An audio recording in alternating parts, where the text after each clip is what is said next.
Hello, everybody. Welcome to the Truth Nation podcast. My name is Bill Bodner. With me is El Jefe, Mark Garrett, also known as the Chief. What's happening, Mark? How are you? That's El Jefe retired. Yeah. And, good to see you, Bill. All listen, good here. Hey, here's the reality, Mark. You and I both know this. Once you're retired, you ain't the El Jefe anymore. Oh, I was talking to a buddy of mine the other day, and I asked him a question, and he said he's been retired 10 years, and he said, let me talk to my wife. He said, I haven't made a decision in 10 years. So yeah, that's real. Hey, as you can see, I'm channeling my inner Miami Vice today. I was going to say, I'm in Florida. You're in California, but you look more like a Floridian than I do. True. It's pretty awesome. True. Hey, what I wanted to talk today about, and I know you want to talk about it too. It's this whole premise of, I call it legislation by memo. It's where, and hey, maybe best to start with a little civics class reminder for everybody. 3 branches of government. The legislative branch is supposed to be the branch that makes laws. That's Congress, Senate, House of Representatives. Executive branch, that's the president and all the federal agencies. And the judicial branch, Supreme Court, all the other courts, the checks and balances. Unfortunately, what I think has been happening here in the past number of years, and I'll get into a couple specific instances, is when we elect people in the legislative branch and they are unable to act, when they are ineffective, when they can't pass laws, the executive branch steps in and really creates a law by writing a memo. We see it from the White House, executive orders issued by the White House, Mark, but we also see it in my experience working at DEA for 30 plus years. We see it in the Department of Justice when the Attorney General just decides to put out a memo, and they will call it a, quote, policy memo. But the reality is it's a direction to personnel on what laws are going to be enforced and what laws are not going to be enforced. And in my opinion, that's not the way government's supposed to work. The executive branch should not be deciding what laws are enforced, what laws are not enforced. That's where you come into problems when you have disseparate or uneven application of the laws, because in some districts they're deciding to follow the memorandum, and some districts they aren't. And it really creates a big mess. And again, I think it's based on government's inability to pass laws. In my opinion, the government now, their answer to everything is just throwing money at it. There's really not a lot of innovation. And boy, when one person can write a memo that changes a law, that should be a troubling thing to people in this country. So I think my first experience, Mark, and I'll talk about this just because it's a good example of what happened. There's a document in federal law enforcement, or especially drug law enforcement. It's called the Cole Memo. And this was a memo that was written in the Obama administration, 2013. And no matter where you come in on the whole marijuana debate, a reminder to everyone, believe it or not, marijuana is still illegal by federal law. It was legalized in California, where I live, in 2016. Florida, Mark, where's Florida at with? That's a good question. I haven't even researched. You don't partake, so you don't care, right? No, I don't partake. And I've been so high on freedom, I haven't even looked at the stuff like that. It's a really good question. I'm gonna look that up after we get done with the show today. So anyway, back to the Cole Memo. What happened was, although, by the way, I know they do have dispensaries here, so you could, but beyond that, I don't know. Yeah. Mm-hmm. The politicians were either afraid to act on marijuana, or they couldn't come to an agreement on what to do about marijuana. So I think it became frustrating for everybody. So rather than force Congress to do something, to create, if they want to reform it, create reform. If you don't want to reform it, if you want to leave it as is, then enforce the law that's on the books and that was passed by Congress. What Deputy Attorney General James Cole did is he wrote a memo, and he talked about when marijuana laws were going to be enforced and when they weren't going to be enforced. And just to talk about a couple points that were in this memo, one of them was, he said, we will enforce federal marijuana laws to prevent revenue from the sale of marijuana from going to criminal enterprises, gangs, and cartels. In the state of California right now, all the revenue from illegal marijuana goes to that. That's the bottom line. And believe it or not, it's Chinese organized crime groups that are doing all the growing now in California. That might be a change since you left. But again, they're creating additional hurdles here, right? And this is something we'll come back to in a little bit, but they're adding traditional hurdles that are not in the codified law. So Congress didn't say that was part of the law when they wrote the law and when they passed the law and when the president signed it. Another thing, marijuana laws will be enforced to prevent the diversion of marijuana from states where it is legal under state law to some states where it is not. Listen, that happens every day in California. There's a ton, literally tons of marijuana grown in California, goes out of state. It goes to other states where marijuana is illegal. In fact, the last DEA agent that was killed in the line of duty, he was killed by someone who was smuggling marijuana from California to another state in the Southeast where it was not legal. He was on an Amtrak train, armed with a gun on an Amtrak train, and they were doing just some routine searches, and the agent was murdered. So how do we let this happen, and what effect does it have? And probably, like, jumping ahead a little bit to one that really blew my mind. And hey, those people that have never worked for the federal government, when the federal government puts out a memo, like in the days right before Christmas, they're trying to bury something. That's the bottom line. When it's the holiday season and it's Friday afternoon or whatever, and the federal government does a press release, they're just hoping it doesn't get picked up. They're hoping nobody sees it and it goes away. In December of 22, right, in the midst of the most deadly drug epidemic the country has ever seen, fentanyl being the overwhelming majority cause of that drug epidemic, Attorney General Merrick Garland put a memo out, and this memo is a public document. Anybody can go look at it, www.justice.gov. It's on there. The name of the document, there you go. The name of the document is Additional Department Policies Regarding Charging, Pleas, and Sentencing in Drug Cases. And what this did was talked about cases where there is a minimum mandatory quantity of drugs. And so people understand what that is. Years ago, lawmakers created a law that put specific quantities of drugs on the books as part of the statute. And it said, if you are charged with possession with intent to distribute of this quantity of drugs, the minimum mandatory penalty will be 10 years in prison. And just to give an idea about what those quantities are, for fentanyl, if I told you, Mark, 4,000 fentanyl pills, right? So that would be about 400 grams of fentanyl, 4,000 fentanyl pills. That's a 10-year charge. To me, that's a pretty significant quantity. The general did in this memo, and here's a quote from the memo: prosecutors should decline to charge the quantity necessary to trigger a mandatory minimum sentence. And here's my belief. My belief is this administration, for whatever reason, is not big on accountability. They don't want to incarcerate people for drug crimes, even though they don't. And it's surprising to me that at this point in time, with more Americans dying than ever before, they could make this decision to put out a memorandum and instruct prosecutors not to file these charges.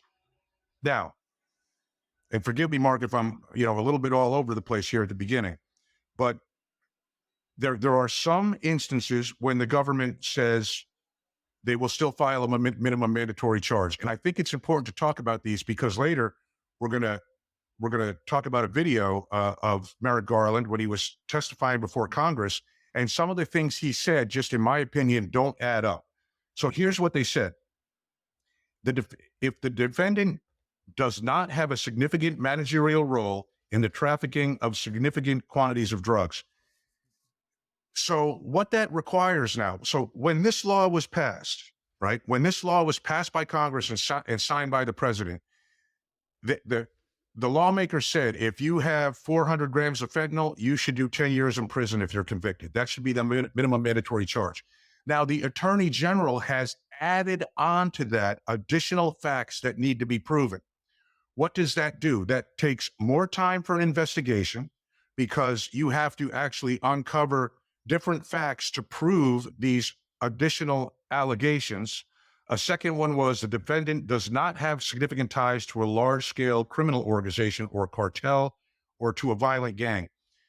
Everyone that's trafficking in a minimum mandatory quantity of drugs has those associations, right? Right. And Right. I've heard you talk about bail in the past. In the federal system, these minimum mandatory cases are called presumptive cases, meaning that when you are charged with this minimum mandatory quantity of drugs, the presumption is you're a flight risk. The presumption is you're a danger to the community and you would be held without bail. When this law was made, the reason why they fashioned this law is because they came up with a quantity of drugs that they felt was significant enough that the presumption is if you get caught with this quantity of drugs, you have significant ties to a large scale criminal organization. The presumption is that if you get caught with this large quantity of drugs, you have a significant managerial role or some level of responsibility in that criminal organization.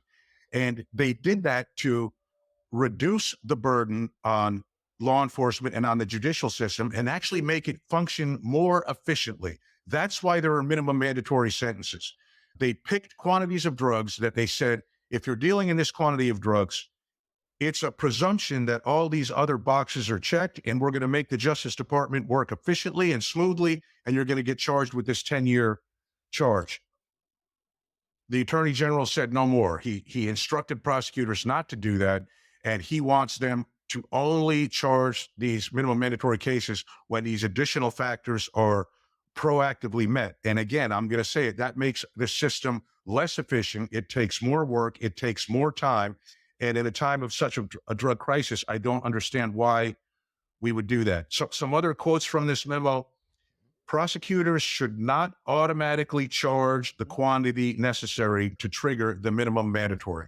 Right there, the Attorney General of the United States, the chief law enforcement officer, he's instructing prosecutors to not follow the law. This is a law passed by Congress and signed by the presidents, and that's on page 2.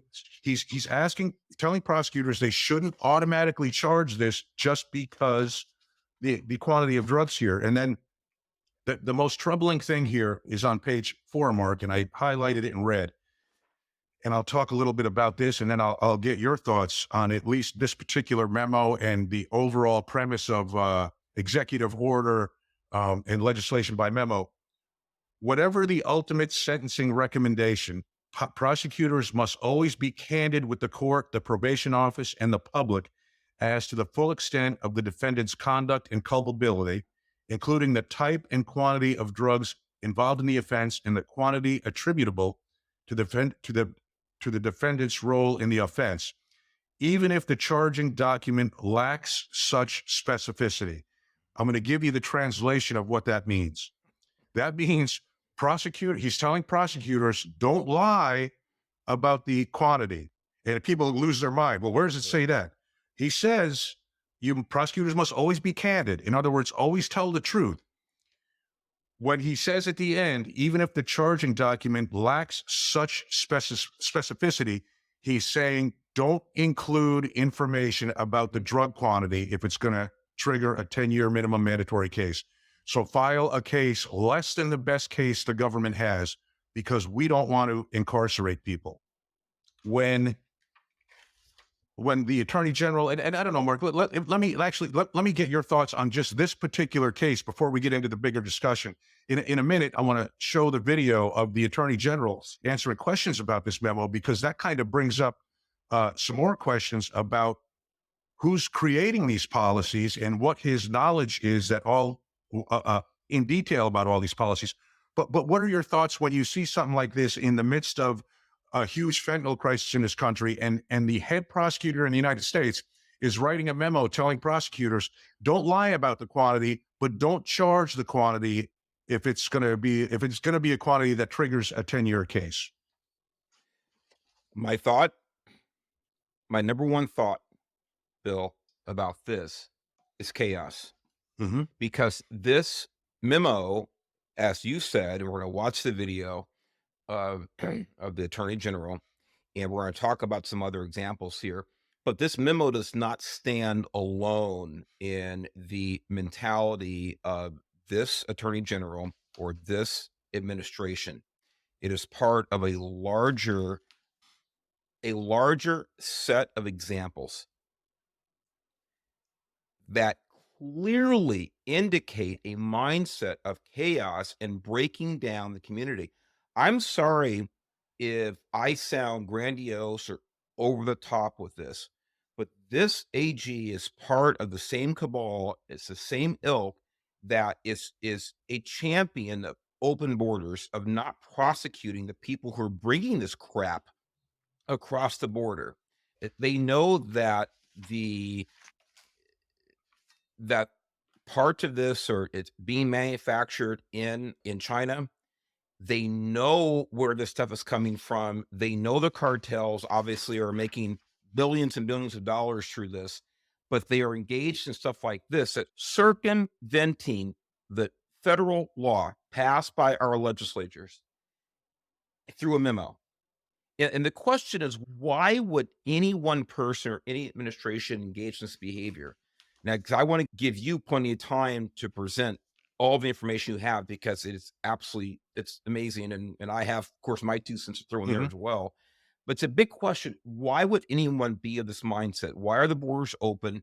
Why is the Attorney General circumventing the laws passed by Congress to go after? And like you said, the level, the quantity of drugs, that's exactly right. In other words, this is presumptive. This assumes that, like you said, Bill, all these other boxes are checked, that these people were engaged in managerial and all these things, all these impactful elements on society have already been addressed if they are trafficking this quantity of drugs or a certain drug. This memo is specifically designed to circumvent all of that. And the question is why. So with that said, I want to turn it back over to you. This memo was one of the things I found most disturbing my last year on the job. So I get a little fired up talking about it. And I think maybe that emotion showed through that opening 10 minutes there. But to go back and talk about this, first off, here's some inside story. The DEA, the lead federal drug law enforcement agency, works within the Department of Justice, right? The Department of Justice is the umbrella federal agency where DEA, FBI, some of the law enforcement agencies are under it. The DEA was not consulted about what impact this memo would have on drug crime and on fentanyl trafficking and on fentanyl caused deaths. And what I would say is, in an ideal world, and I think you'd agree from a leadership perspective, you consult and you listen. So in an ideal world, the Attorney General of the United States consults DEA and says, hey, and please be honest about it, because his reasoning doesn't make sense. We'll get into the video. We'll talk about his reasoning. It doesn't make sense. Consult DEA, be honest about it, and say why you want to step away from minimum mandatory prosecutions. If you can't do that, in a less than perfect world, right, at least advise the agents, at least advise your people and say, ladies and gentlemen, DEA, we're making a change.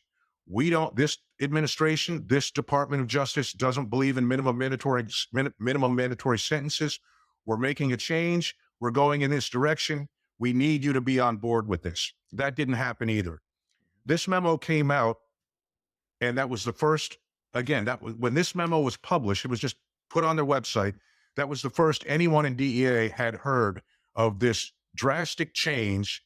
And again, I'll say it, DEA is the lead federal drug law enforcement agency. To not consult them, for the Department of Justice, the Attorney General, to not consult them on this, it's baffling to me. Bill, let me, a question for you. Yeah. It's so important for people to really consider what you just said about no consultation, not even an advisement.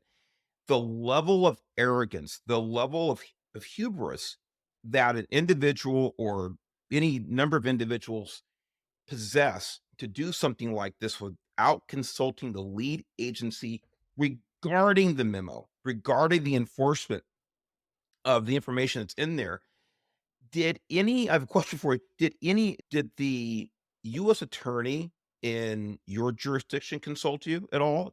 Was there any conversation after the fact? Okay, after the fact, there And my was. apologies to No, your train of that's thought, 'cause such Mark. That's a great question. So after the fact, and again, this is almost a year ago, right? This is almost a year ago. Or actually, it is about a year ago. This memo was issued.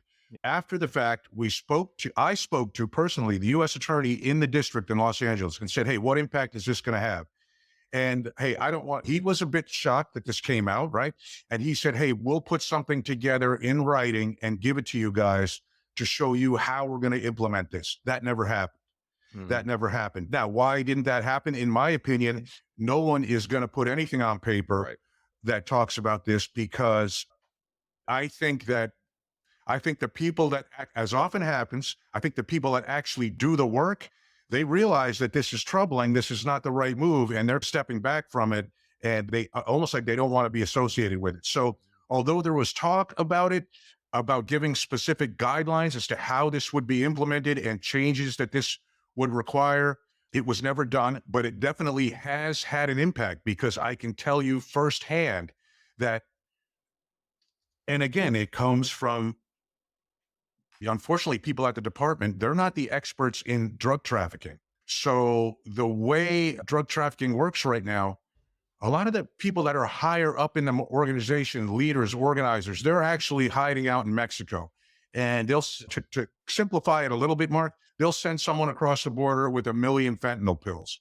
And we actually had someone, we set up a deal with them, and I think it was 40,000 pills we bought. The deal went through, and the federal prosecutor, citing this memo, said, "Hey, I think this person would only be a courier. I don't think they would qualify to get prosecuted. I don't know that we would take this case because they're only a courier. They're not a manager, leader, organizer." And the reality is, these people with these huge quantities are significant. They carry significant trust with the organization, right? They're important figures in the organization. Those are the people we need to charge and lean on, get their cooperation to go after those people that are higher up. So I can tell you firsthand, this memo did have a chilling impact on some of the investigations we were doing in LA.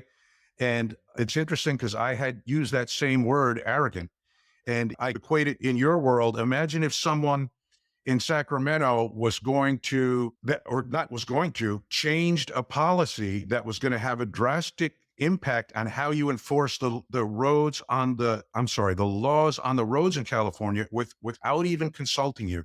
There's an amount of arrogance there in doing that, it's unfortunate, but it's also a little scary, because it shows that they're not really worried about what the impact is. Right. It's being done for some ideological reason or some political reason, and they don't really care what the impact is. If you cared what the impact was, Mark, you would ask.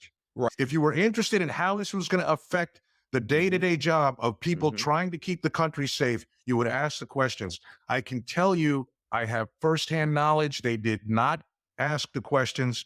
This was just put out to the public, and the first that anyone heard about it was when it was published on the website. I talked a bit about why there is minimum mandatory sentences, and just to hit it again, and you said it, presumptive cases, the effort to make the justice system work efficiently, work smoothly. When someone is caught with a big quantity of drugs, the presumption is that those boxes are checked, and that's someone who's worthy of being a federal target. When I know I sent you the video of, I think it was Senator John Cornyn, a Republican, I think, out of Texas. He questioned Merrick Garland. Now, I don't know Cornyn's background. I don't know if he was a federal prosecutor. In my opinion, and this was last spring, probably. So this video is a bit old. This oversight committee hearing took place quite a while ago. But I thought it was interesting because Cornyn did a good job of honing in besides the fact that no one was consulted, he did a good job of honing in on what I think the key point of this memo is. And that was, to put it politely, by whose authority are you changing federal law that was passed by Congress and signed by the president? and I don't know, maybe now's a good time, Mark, you think, to play that video? So what I would tell people is, if you want to read the memo, I'd say read the memo. Again, you can find it on justice.gov. I gave the name of the memo. And then watch the video and see if what's written in that memo makes sense with this video you're going to see right here. Specifically, what I want to ask you is about two different memos that you've issued to prosecutors with regard to mandatory minimum sentencing. And specifically, in the charging memo, one of the charging memos, you said the proliferation of provisions carrying mandatory minimum sentences has often caused unwarranted disproportionality in sentencing and disproportionately severe sentences. Now, just to be clear, mandatory minimum sentences are statutory, correct? In other words, they're passed by Congress and signed into law by the president. Yes, that's right. And here, you suggest that prosecutors should not enforce or charge defendants with a crime which carries a mandatory minimum under certain circumstances, correct? That's not exactly. If I can just have a moment to explain, I'm very No, well, if you just answer the question. So, the memo says specifically, I'll just read it to you. It said, for this reason, charges that subject a defendant to a mandatory minimum sentence should ordinarily be reserved for instances in which the remaining charges would not sufficiently reflect the seriousness of the defendant's criminal conduct, danger to the community, harm to victims, or other considerations outlined above. So basically, your charging memorandum says that prosecutors can exercise their discretion to charge less than the most serious offense because you don't like the mandatory minimum sentences that Congress has passed, correct? No, Senator. This is a question of allocating our resources and focusing them on violent crime. Later on, I thought you said that your job was to enforce the law without regard to policy differences. it's not a question of policy differences. It's a question of the resources. You don't have enough money. You don't have enough people. We don't have enough money. We don't have enough jails. We don't have enough judges. Well, you arrogated to yourself the decision to make policy by saying that in spite of the fact that there are mandatory minimum sentences for many of these drug crimes, which are now causing untold death and destruction across America, you're telling prosecutors don't charge those if they involve a mandatory minimum sentence. With respect, Senator, the memorandum makes clear that that general analysis doesn't apply in violent crime, doesn't apply in drug trafficking, doesn't apply in cases in which there's injury. So you're cherry picking which cases that you will charge with a mandatory minimum sentence and not applying them uniformly and charging the most serious crime that can be proven as If we crime. apply it to every single crime, we will not be able to focus our resources on violent crime, significant drug trafficking, on the cartels, on the people who are killing people with fentanyl. So the purpose here is to focus the attention of our prosecutors and agents on the things that are damaging the American people in the largest possible respect. Okay, the questioning to the AG, prosecutors can use their discretion, and this is what the congressman's asking, or the senator is asking the AG. He says prosecutors can use their discretion and not file the most serious offense because you don't like minimum mandatory sentences that Congress has passed. And the Attorney General pushed back and said, no, it's about allocation of resources and focusing on violent crime. That is ridiculous, Mark. That is ridiculous, because this should be so patently blatant for everyone to see.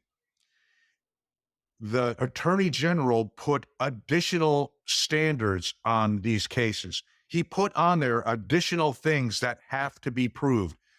In actuality, this memo makes the justice system less efficient. Of course. The changes that he's making make it less efficient. He's actually requiring that more work be done and that the process be slowed down. The people that wrote this law did it for the very purpose of making things work smoothly, efficiently, and going after the most significant drug traffickers. This attorney general is the one that has added on all these additional boxes that need to be checked, which means more investigation time, which means prosecutors needing to prove more what are called overt acts that were committed in a conspiracy. So all these things take time and take resources. He put that, I want to make that clear. The attorney general put that extra burden on there, and that is having an effect around the country right now. That's slowing down investigations. It's slowing down prosecutions. And the only thing I can think of, Mark, is that's being done because there's this desire to not incarcerate people for even for significant crimes. I don't know if you want to, having watched the video now and read the memo, give your thoughts on, are you thinking any differently? Did I miss anything on this? No, and you summed up the video very well. Look, I think we will talk about Merrick Garland a little more before we leave, but I use this word a lot. So much of this, aside from him, aside from his decision to circumvent what the law says, and this is exactly what he did in this memo, there's still a level of leadership that can counteract his behavior. And that's what the U.S. Attorney General was, because look, with the U.S. attorneys, with the U.S. attorneys, the various districts, because at least Merrick Garland, I say at least, I mean, he's a slime ball, to keep it G-rated for this show. He knew he could not specifically say you're not to enforce this law. He couldn't get away with that.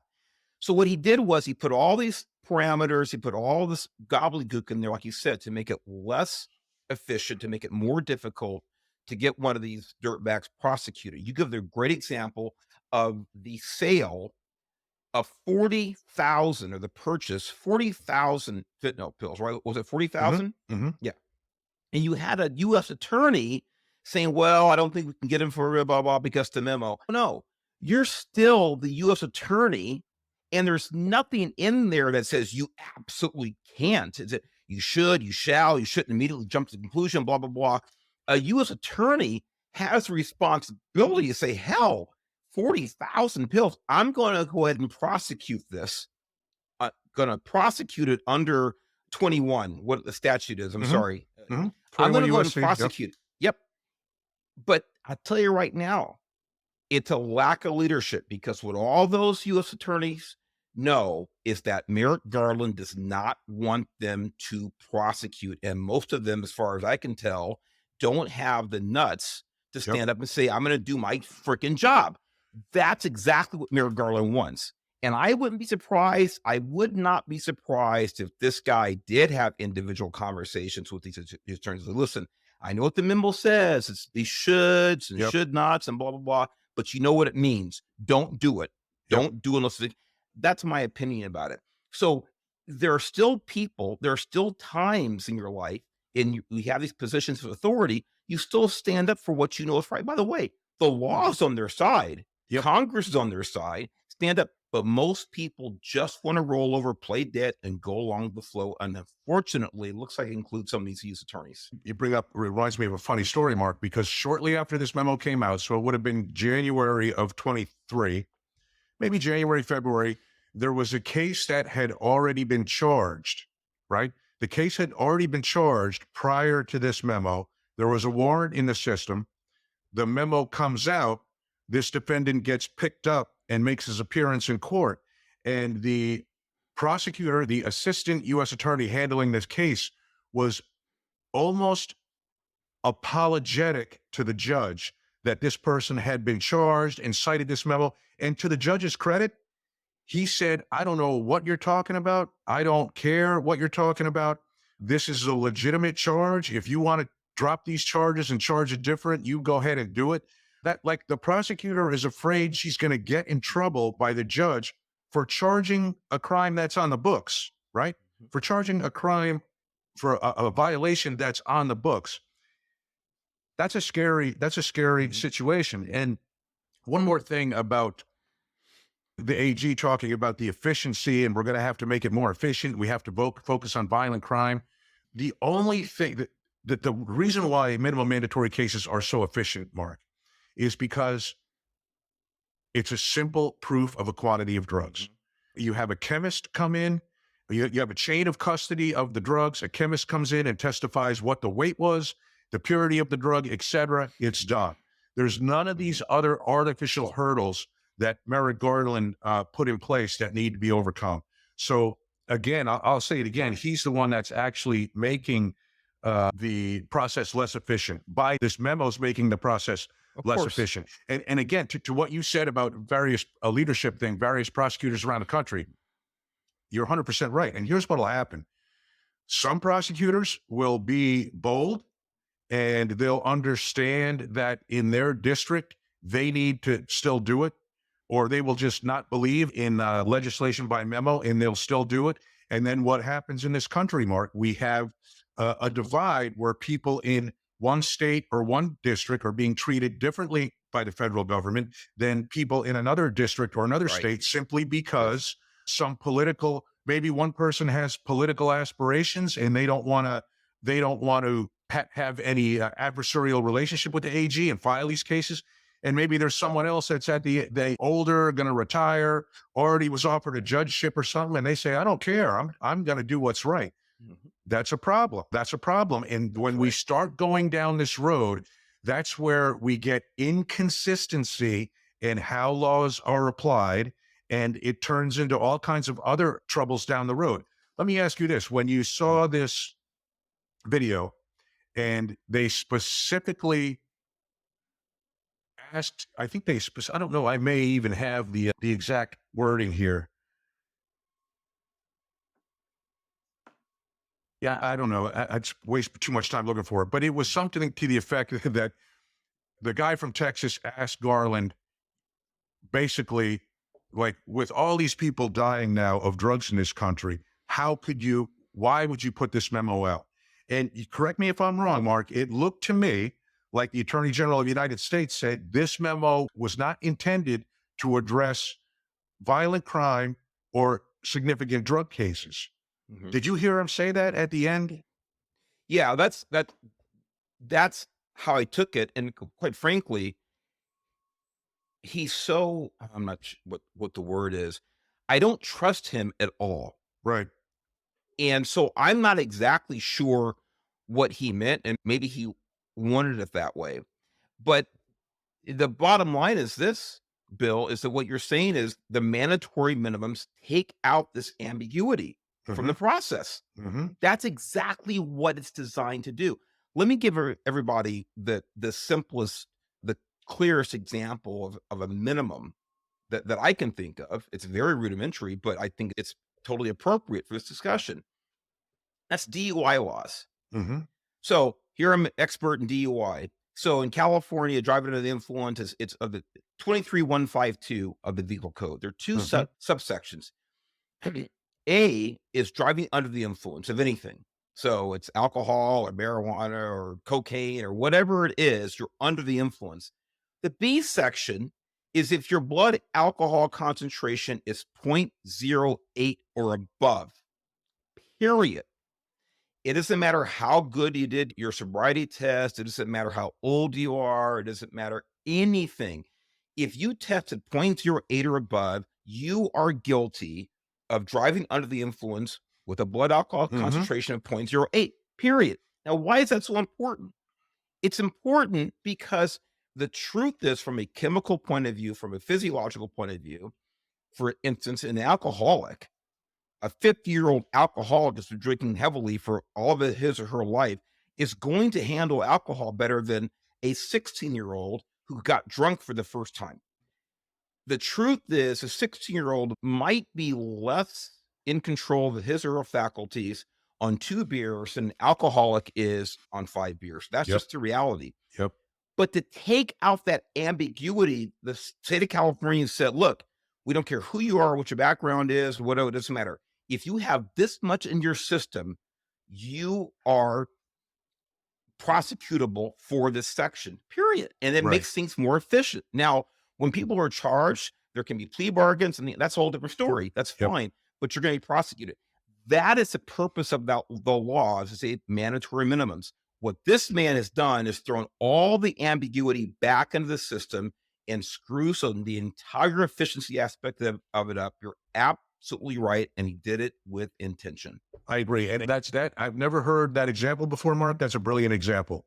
That's a brilliant example of minimum mandatories. Now, imagine if I told you, hey, we're also going to now, the CHP is going to have to give some very complex motor skills test. And you may even have to do some investigation to see if this person's an alcoholic, how often they've driven under the influence in the past, even if they've never been charged with it. Do they do this as a habit? Is this something where they're a major violator? Imagine if you had to prove all those other things, what effect that would have on the public safety on the roads in California. And what I'm telling people today is I've already seen the impact of this memo. This memo is making people more susceptible to the dangers of fentanyl. And it's tragic that they chose the time when they did to put this out with about 110,000 people dying of drugs in the United States. If right now, if you're between 18 and 34, the number one cause of death is drugs. And the Attorney General has said, we're going to make it more difficult to hold drug dealers accountable. And why is that? I guess it's some ideological or political reason that they've chosen to do that. I'm saying that people need to be aware this is going on, and they need to understand that. And I know I'm going to ask you to get into some other areas where you've seen this executive order, legislation by memo, but people need to be aware this is going on and know that we're letting our law, by allowing this to happen, we're letting our elected lawmakers off the hook. Hey, Mark, if Congress passed a law that did away with minimum mandatory sentences, so be it. I may disagree with it. You may agree with it. At least it was people that we elected and were representing us and having discussion about it. And we knew how each one voted. So if we wanted to choose to hold them accountable in the future and we said, hey, I'm not going to vote for this person again, I don't agree with what they did. There's no ability to do that with this. So imagine if the Attorney General had put this out and then I, as special agent in charge of the Los Angeles office, had some other executive order that I wanted to put out to my people. Right. Imagine if I said, Mark, you know what? Hey, we're only going to go after marijuana cases right now. I know fentanyl's killing people here in the community, but I just want to go after marijuana cases. That just wouldn't make sense. No. That wouldn't make sense. And this doesn't make sense either. The American people shouldn't let this one slide by. It's happened a bunch in the past. It's happening more and more. I want to hear from you where you've seen this whole process of circumventing our legislative process, where you've seen it and what your thoughts are on it. Well, yeah, gladly, Bill. And before I get into one or two of those examples, I want to focus on Merrick Garland for a minute. It's so important because this man's a fraud. He's a fraud through and through. He's ideological. He is dishonest, and he is completely, as far as I can tell right now, he's immune from any, on a personal level, he's immune from any attention, any calling out of this behavior. I don't know if he feels like he's 100% protected or if he's just so ideologically insulated that he just doesn't care. I don't know what it is, but let me go back a little bit.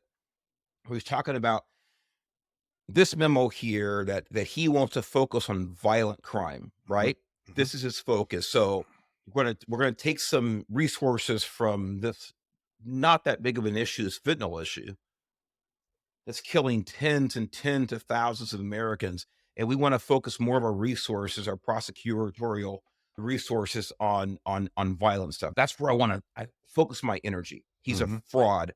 So let me go back before this, and people, a lot of you know about this memo, but it's really important to put it in context. So you go back a year before this memo about the minimum mandatories and go back to October 4th, 2021.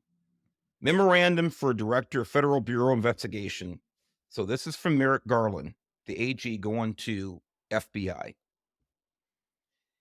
In recent months, there has been a disturbing spike in harassment, intimidation, and threats of violence against school administrators, board members, teachers, and staff who participate in the vital work of running our nation's public schools. While spirited debate about policy matters is protected under a constitution, that protection does not extend to threats of violence or efforts to intimidate individuals based on their views. Now, again, this is a one-page memo that went from Garland to director of the FBI. Now, if you remember back in 2021, and still to this day, but certainly back then, because of the shutdowns with COVID and the schools being shut down, and we were wrapped up in that at the time. We had a 7-year-old kid, 6-year-old kid, 5-year-old kid, and we're trying to work as chief and work for the city of Pasadena, my wife, and blah, blah, blah, and trying to get our kid educated at home through all this nonsense. And people were angry, not only about that aspect of it, but they were angry about things being taught in school on top of that. And we know a lot of that stuff is. The next sentence here, or the next paragraph, which is very short. Again, this is Merrick Garland.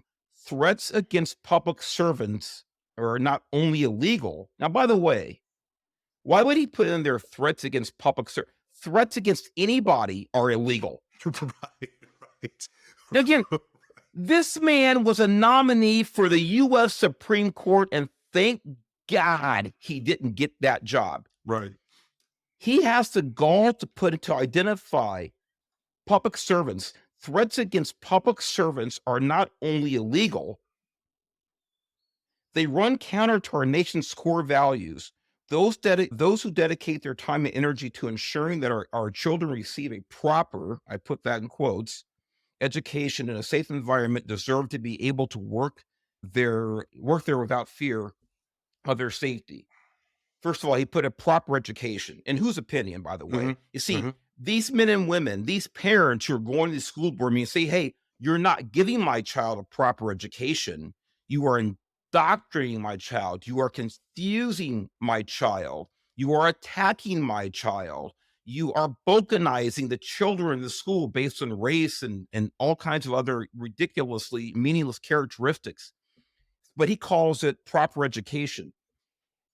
He puts this memo, I won't read the whole thing, it's only a couple more paragraphs. So you know what? You got to hear this. The department takes these incidents seriously and is committed to using its authority and resources to discourage these threats, identify them when they occur, and prosecute them when appropriate. Prosecute parents for speaking their mind at school board meetings. Now, by the way, I know I'm old. I know I've been out of law enforcement for 3 years. But if I remember correctly, a legitimate threat against an individual, at least in California, was already illegal before Merrick Garland was probably ever in law school, let alone attorney general.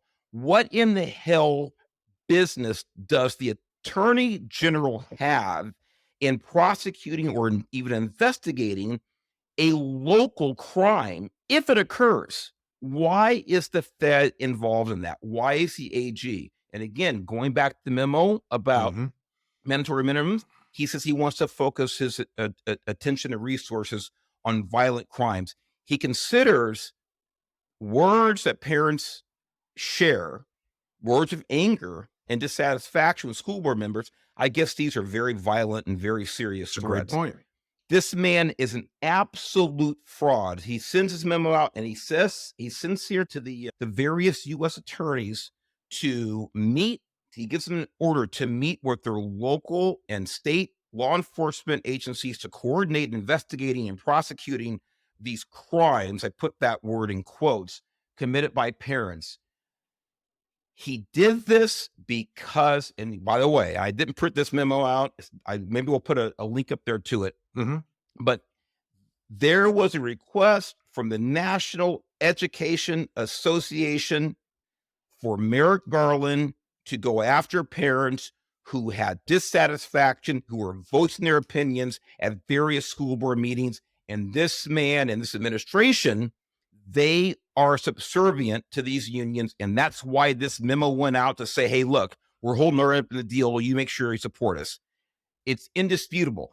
That's why this man did this. So I tell people this to let you know that this guy is a fraud through and through. He says, on one hand, he's interested in violent crime, and that's why he's not prosecuting these mandatory minimums, 40,000 pills of fentanyl, but he wants to go off after parents and school board meetings. What a disgrace. That is. And it's fascinating that you brought that up. So he's telling, who did he direct the U.S. attorneys, the districts to meet with, Mark? And by the way, the local FBI head? Yeah, this is Office of the Attorney General, Washington, D.C., October 4th, 2021. Ladies and gentlemen, here it is in my hot little hands. Yep. It's for everybody to see. This says from the Attorney General, Merrick Garland, worst two. Memorandum for Director, Federal Bureau of Investigation, Director, Executive Office of U.S. Attorneys, Assistant Attorney General, Criminal Division, United States Attorneys. That's who the memo went to. And your question was, I want to make sure I answer your question. You said that he directed the U.S. attorneys to meet with, was it to meet with the local FBI head? Here it is. I will tell you right there because I read it, so forth and so on. To this end, I am directing the Federal Bureau of Investigation, working with each United States attorney, to convene meetings with federal, state, local, tribal, and territorial leaders in each federal district within 30 days of the issuance of this memorandum. These meetings will facilitate the discussion of strategies for addressing threats against school administrators, board members, teachers, and staff, and will open dedicated lines of communication for threat reporting, assessment, and response. Yeah, but yet he says he needs to be more efficient and focus on violent crime. It just doesn't add up. The things he says just don't add up. It's troubling. I think people have to, and you know what? You know why this happens, Mark? Part of why this happens is because our elected people in Congress have been more ineffective in the past, 5 years than ever before. And I see that I can understand, on the one hand, the frustration of the executive branch, where they say, hey, laws are not keeping up with society, so they decide to act on their own. But we can't have that.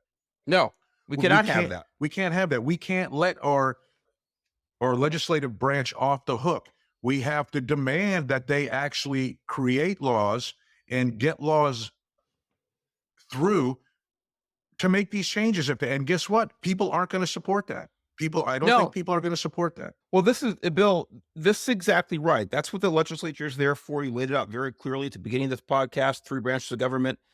This all goes to the increasing size and complexity of the administrative state.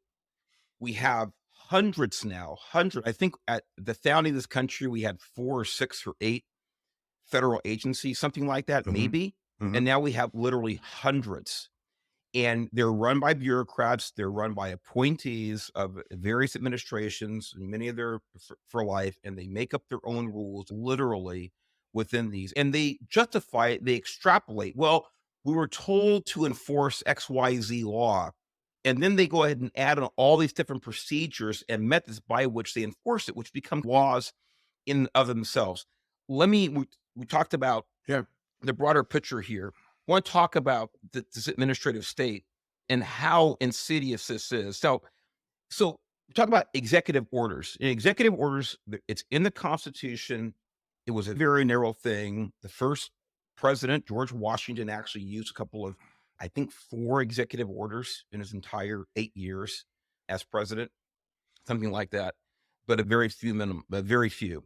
One of the most famous executive orders, and again, this goes to the point of being super legal. In other words, outside of the legislative process. So one of the most famous executive orders, if you don't know it by number, most people actually know it by substance and by action. And that was the internment of hundreds of thousands, a couple 100,000 Japanese in World War, Japanese Americans, right? American citizens that, for all intent and purposes, were put in prison. They were put in barracks from 1942 until the end of the war, 1945, by the stroke of a pen from Franklin Delano Roosevelt. There was no law passed. There was certainly nothing in the Constitution that would allow this. But by executive order, he uprooted people, American citizens, from their homes, their businesses, and he put them in internment camps. By the way, I visited one of those in California. If you haven't been, go to one. But it's amazing. This is, I said, one of the most famous ones, but it's only one of many. Go ahead, Bill. How many people was that, Mark? How many people were I think, interned? you know what, I looked it up. You know what? It was 125,000. So imagine that by the stroke of a pen.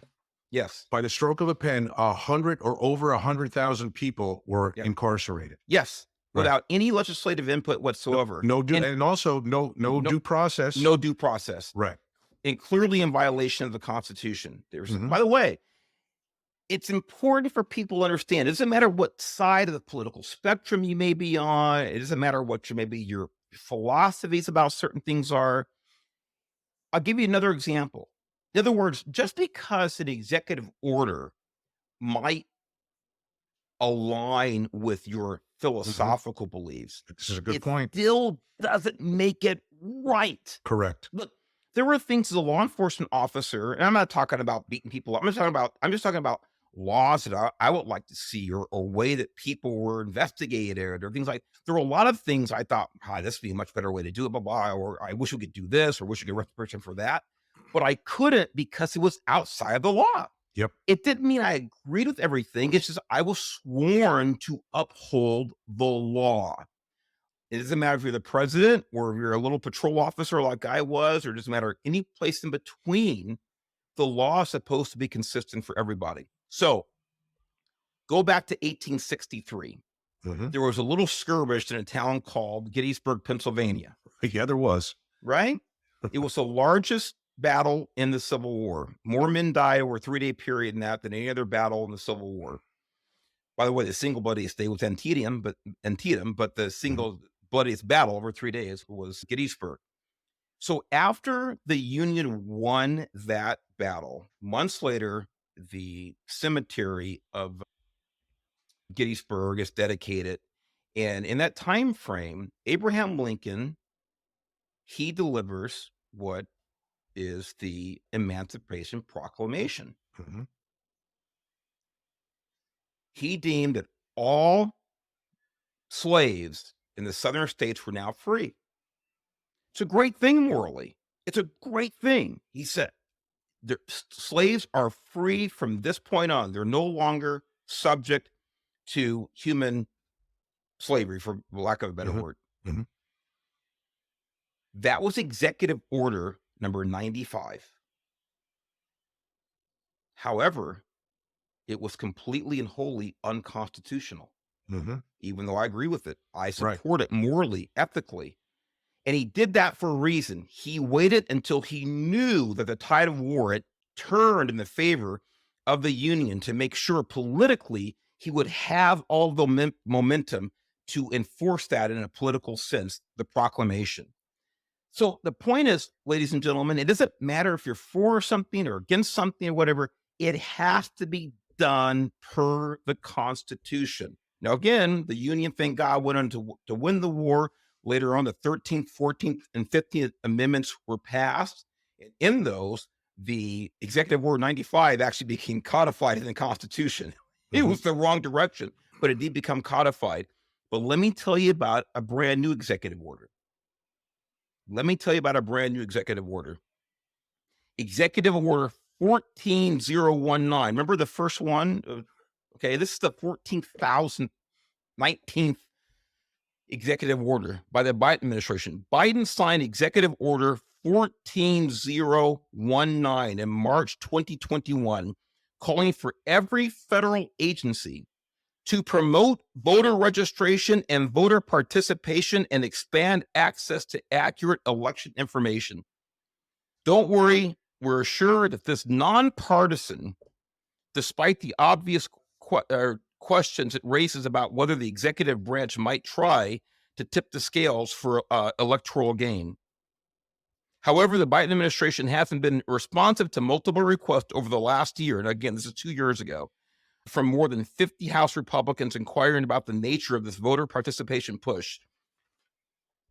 In October, this is 2 years, In October, the Department of Justice claimed presidential communication privilege in federal court to dodge the release of records about how the order is being implemented, arguing that the release of some of the records could cause public confusion. Ladies and gentlemen, there's a lot more here I'm not going to get into because I want to make sure we cover everything, Bill, you want to talk about. But this is an executive order. This comes from one person. By the way, the executive branch is not 1,000 people. It's not 20 people. It's not 2 people. The executive branch is one person. That is the president of the United States. It's the only person in the executive branch. He ordered this. And this directs federal agencies to partner with local groups and organizations to promote voting. In short, I'm going to read this to you real quick. Federal executive agencies which have no business engaging in voter registration or mobilization efforts as the executive order directs will surely exceed the scope of their authority under federal law. Read the October letter. This is a letter from the Republicans in 2022. Moreover, in carrying out this executive order, employees of these agencies will likely violate other laws, such as the Hatch Act. That's what I was thinking this whole time that you were talking. I'm like, what about the Hatch Act? The Hatch Act. We talk about that real quick. Designed to keep federal agencies led by political appointees from engaging in political activities to benefit one political party over the other.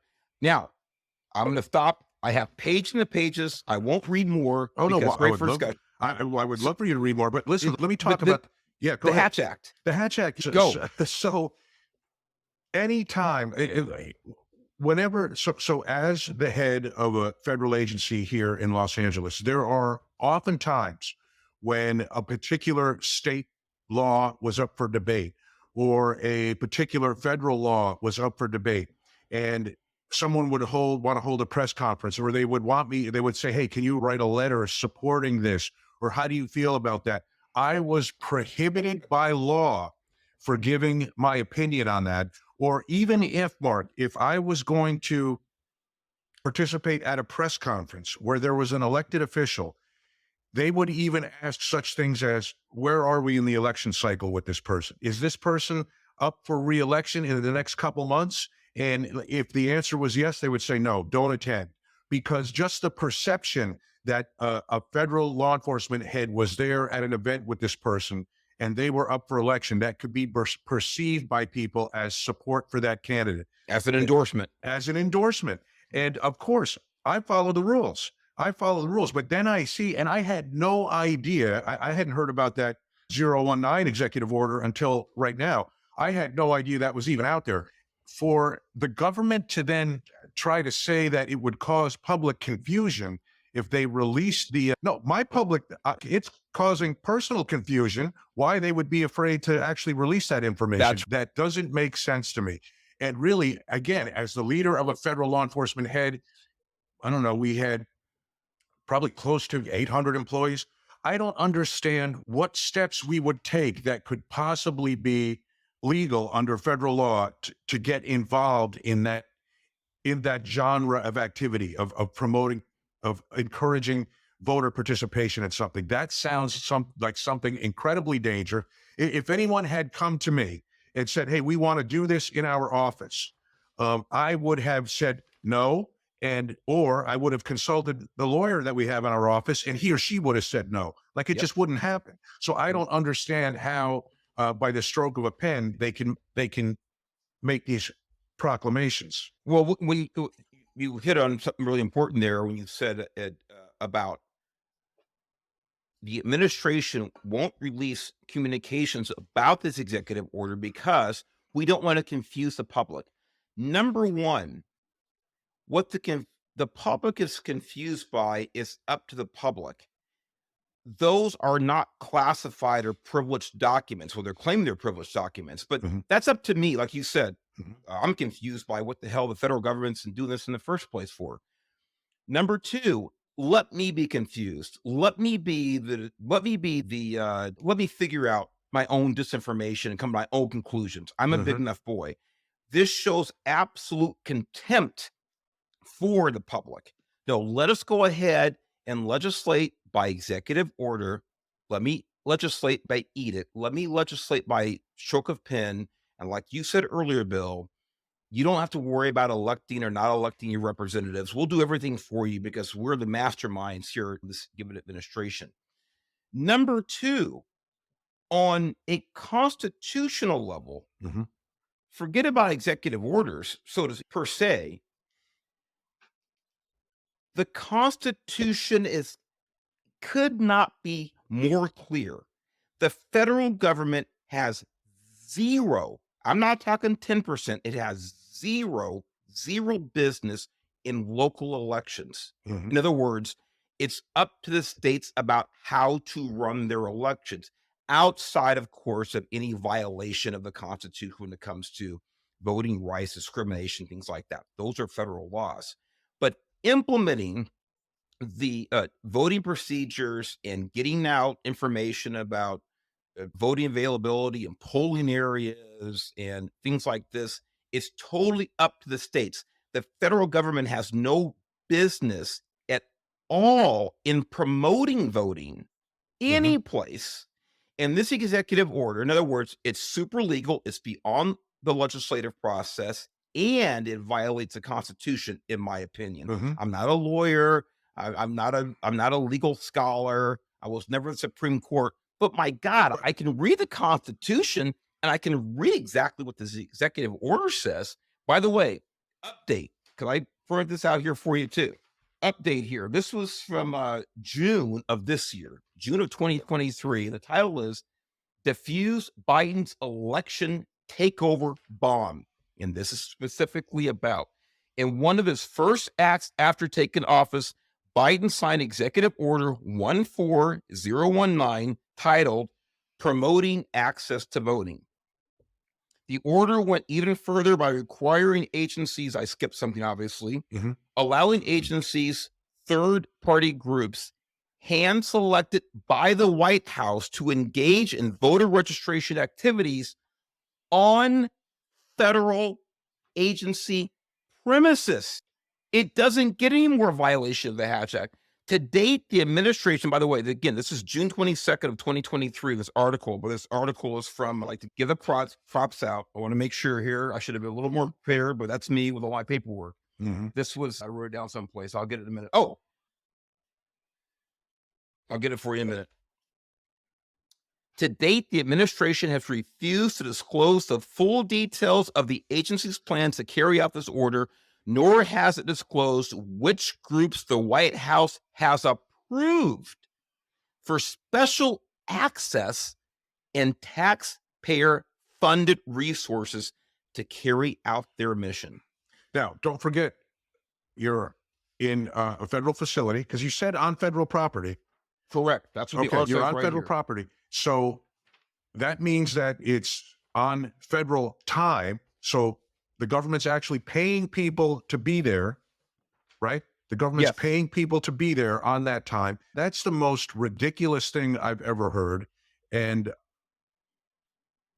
but that's just beyond me. That's, to me, that would be a clear Hatch Act violation. We would never be, if that was proposed at the local level, if we said we were going to do something like that, would never, ever be allowed. 100%. By the way, the author is Stuart Whitson, just so you know, Whitson, June 22nd, 23rd. I can find it. That's the author of this article here, just so you know, I give props. And when I printed out, it cut off the title of the publication, but we know it's there.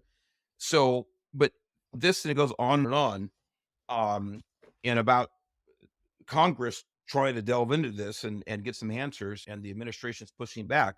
But this goes all the way back to the original memo and the original very clear and narrow important topic you're talking about Mhm. with the Attorney General circumventing Congress. These are multiple examples of this bill, and it is dangerous. This not only is part of the administrative state, it builds, it grows, and strengthens the administrative state, and it puts a wall behind the citizen and the people that are supposed to represent them. We have no control, just like you said. We can't get rid of these bureaucrats. We don't elect them. We can't unelect them. We can't campaign for or against them. They are protected. And this is a way to circumvent the will of the people. And just so anybody, please try to be a little bit honest here. This administration, this president uses Executive Order 14019 to go in and to promote voting with federal agency resources.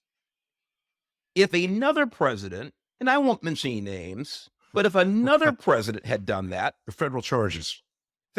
federal charges. Yeah. Be honest. If I you mean, are that- listening to this, you're watching, just try for 5 seconds to be honest with yourself.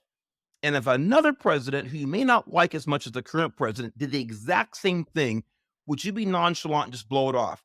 By the way, I would be just as angry if another president did it as Yep. this one, because Yep. I believe in the rule of law like Bill does. Mhm. We believe in the rule of law just for these reasons, to take out the personalities and individual ideologies and keep it at least with some level of control of the typical citizen like Bill and myself. Mark, I think that wraps it up good. I'd like to close with this. I'd like to say this is both parties doing this.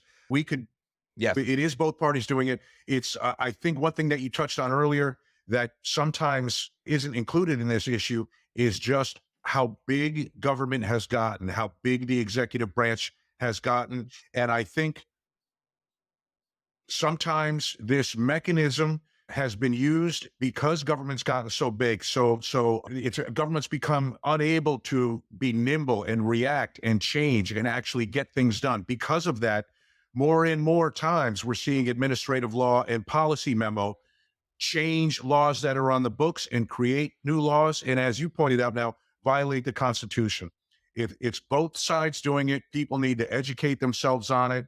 As people, we should not tolerate this. We should force our politicians, our elected people in the legislative branch, force them to act. And if we want to change laws and do these things, force it to come from that side of the house instead of by the swipe of a pen, the same swipe of a pen that incarcerated over 100,000 people in the 1940s. Thanks, Mark, for sharing your insight today. We'll see everybody next time on the Truth Nation podcast. God bless you, Bill. God bless everybody.